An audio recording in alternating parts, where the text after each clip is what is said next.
Before Australia was even a nation, one man carried its colours onto the world stage.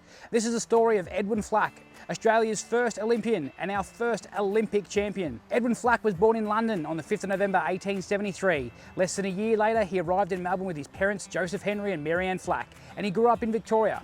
He was educated at Melbourne Grammar School, where his talent as a middle distance runner quickly emerged. By his early 20s, Flack was the Australasian mile champion, one of the finest amateur runners in the country. In 1895, Flack travelled to England to further his training as an accountant.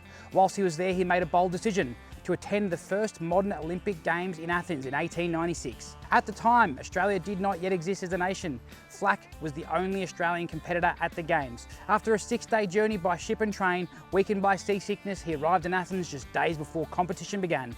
What followed became legend. He won the 800 metres. He won the 1500 metres against all odds against an American favourite, becoming Australia's first Olympic gold medalist. He also competed in the marathon, collapsing just 2 miles from the finish after pushing himself beyond his limits. The crowds adored him. In letters home, Flack wrote that he was followed through the streets of Athens and nicknamed the Lion of Athens. After the Games, he returned to England, then back to Australia, and he built an extraordinary second life. Flack became senior partner of Flack & Flack, a firm that would later become Price Waterhouse, now PwC Australia. In 1914, he was appointed Australia's representative to the Olympic Congress in Paris.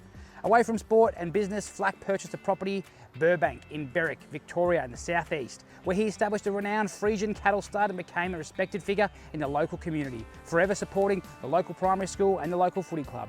Edwin Flack never married, never had kids. He devoted his life to work, sport and service. He died on the 10th of January 1935, aged 61, and his ashes are laid to rest and are interred at the Berwick Cemetery.